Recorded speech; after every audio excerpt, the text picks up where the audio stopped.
कहानी नीरू की है। पंजाब की नीरू की शादी दिल्ली के राहुल से होती है। दिल्ली कितना बड़ा शहर है ना, लेकिन आप लोगों का घर तो बहुत छोटा है। हमारे पंजाब में तो ये बड़े बड़े घर होते हैं कि मजा ही आ जाता है। कोई बात नहीं नीरू, मैं भी तुम्हारे लिए बहुत बड़ा मकान बनाऊंगा, बहुत जल्दी। नीरू के पिता जहाँ पंजाब के जाने माने व्यापारी थे, वहीं उसका पति राहुल दिल्ली में एक सिंपल नौकरी करता था।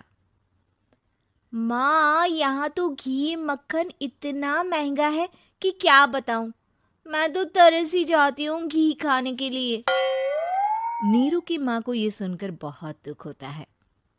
मेरी बेटी को घी नसीब नहीं हो रहा है और ये बहू यहाँ बैठकर घी में शक्कर डाल रही है।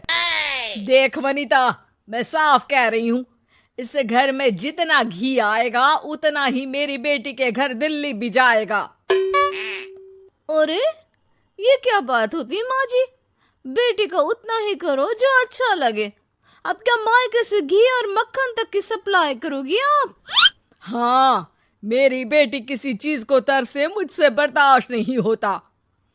अब क्या था, नीरू के मायके में 2 किलो घी आता तो 2 किलो दिल्ली जाता नीरू के पास।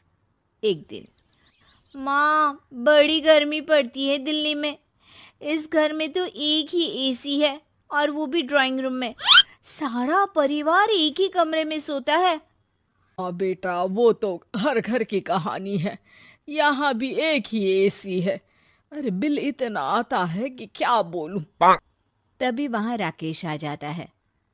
माँ, थोड़ी देर में यहाँ कुछ प्लम्बर आएंगे मेरे कमरे में एसी लगाने। जरा ध्यान से लगवा देना ना माँ।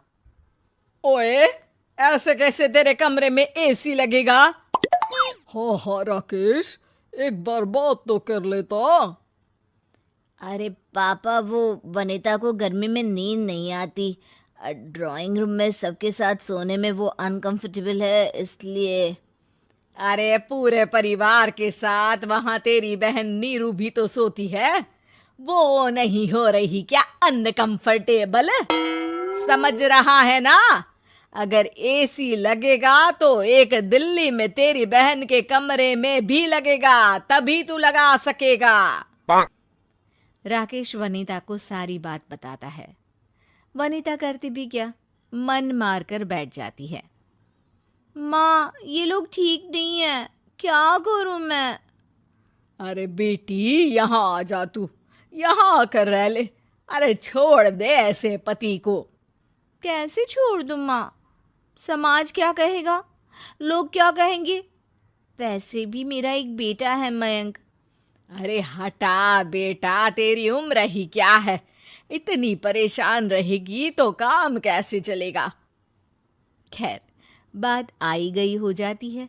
माँ को लगता है कि नीरू ठीक है, तो वहीं नीरू के मन में एक ही लाइन चल रही होती है, यहाँ आजा। माँ ने तो बोल ही दिया है कि यहाँ आजा। बस मयंक थोड़ा सा बड़ा हो जाए, इन गरीबों को छोड़कर मैं वापस माँ के पास ही चली जाऊंगी। वो इसी सोच में बाजार में चल रही थी कि मैम, आपका दुपट्टा जमीन को छू रहा है। नीरू जैसे ही उस लड़की की तरफ देखती है, देखती ही रह जाती है। हाय रे, कितना सुंदर लड़का है ये। अब क्या हुआ? मैंने कहा आपका दुपट्टा। तो खुद ही उठाकर दे दो ना। लड़का समझ जाता है कि नीरू उस पर फिदा हो चुकी है। वो उससे उसका नंबर लेकर चला जाता है। अब क्या था, नीरू और रोहित में लगातार बातें होने लगती है।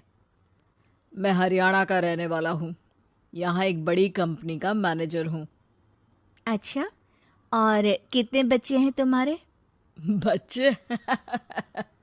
अरे मेरी तो शादी भी नहीं हुई है। तुम बताओ, शादी करोगी? नीरू शर्मा जाती है। अब लेकिन मैं तो पहले से ही शादीशुदा हूँ। मुझे फर्क नहीं पड़ता, बस तुम शादी कर लो, भाग चलते हैं। बहुत पैसे वाला हूं मैं, हमेशा खुश रखूंगा तुम्हें। नीरू रोहित से मिलकर सारा प्लान बना लेती है और फिर एक दिन घर से भाग जाती है। दोनों शादी कर लेते हैं। शादी के बाद। क्या बात है नीरू, तुम्हें परेशान सा देखता हूँ, सब ठीक तो है ना?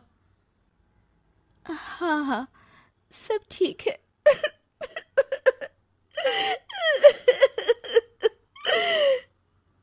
ये कहते कहते ही वो रोने लगती है। अरे क्या हो गया, रो क्यों रही हो?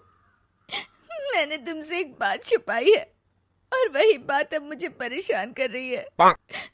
रोहित, मेरा एक बेटा भी है, उसका नाम मयंक है। क्या बात कर रही हो, ये तुमने मुझे पहले क्यों नहीं बताया? देखो नीरू, मेरी माँ को मैंने ये नहीं बताया है कि तुम शादीशुदा हो। बच्चा मैं मैनेज नहीं कर पाऊंगा। नीरू को समझ में नहीं आता कि वो क्या करे। तुम उस बच्चे को अपनी माँ को क्यों नहीं दे देती? नीरू चुपके से माँ को फोन करती है। माँ, क्या मयंक को तुम रख सकती हो? बेटा, मैं राकेश के साथ बात करती हूँ, आखिर घर का बेटा वही है, जो वो बोलेगा। वैसे भी बेटा, तूने जो किया है ना, उसके बाद से पूरा घर तेरी बुराई कर रहा है। मैं भी अब किसी से तेरे लिए लड़ नहीं सकती। राकेश बेटा, नीरू ने तो जो किया बहुत ही बुरा किया, लेकिन मैं सोच रही थी कि क्यों ना मयंक को हम यहाँ ले आए। तभी वनीता बोल पड़ती है। वाह जी, ऐसे कैसे यहाँ ले आए? यहाँ क्या भंडारा भरा है? और जिस बच्चे की माँ ने नहीं सोचा, उसके लिए हम क्यों सोचे? नीरू को एक बार तो अपने बच्चे के बारे में सोचना चाहिए था ना। अरे लेकिन तेरे पास भी तो लड़का नहीं है ना वनीता। माँ, वनीता ठीक बोल रही है। कल को वो बड़ा होकर इसी घर का हिस्सा मांगेगा तो हम क्या करेंगे? माँ कहती भी तो क्या, वो चुप रह जाती है। वहीं नीरू का पहला पति कहता है। माँ, अगर आज भी वो वापस आ जाए तो मैं उसे माफ कर दूंगा। बेटा, गरीबी चीज ही ऐसी है, क्या करेगा। तू तो अब मयंक का सोच, वो बेचारा तो बिना माँ का हो गया। मयंक के खातिर तू दूसरी शादी कर ले बेटा। लोगों के लाख समझाने के बाद नीरू के पहले पति की शादी रिद्धि से हो जाती है, जिसके पहले पति से 2 बच्चे होते हैं। देखो जी, मैंने शादी सिर्फ बच्चे के खातिर की है। मैंने भी शादी सिर्फ बच्चों के खातिर की है। वहीं नीरू के दूसरे पति के मन में ये बात घर कर जाती है कि नीरू एक मासूम बच्चे को उसके खातिर छोड़ कर आई है। अब देखो नीरू, मुझे लगता है कि जो औरत अपनी कोख का बच्चा छोड़ सकती है, वो तो कुछ भी कर सकती है। कल को तुम्हें मुझसे अच्छा कोई मिल गया तो तुम तो मुझे भी बाय बाय कर दोगी ना। नीरू को अब उसका दूसरा पति ताने देना शुरू कर देता है। तंग आकर नीरू उसके यहाँ से भागकर अपने पहले पति के पास चली जाती है, लेकिन ससुराल में क्या लेने आई है नीरू, मयंक को?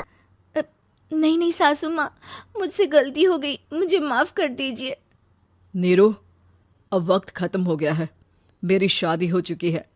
तो छोड़ दो ना उसे, हमारा बच्चा है। मैं आपको अपनी माँ नहीं मानता, मेरी नहीं मान तो बात अच्छी है। नीरू मयंक की बात सुनकर समझ जाती है कि उसके पास अब ना आसमान रहा ना ही जमीन।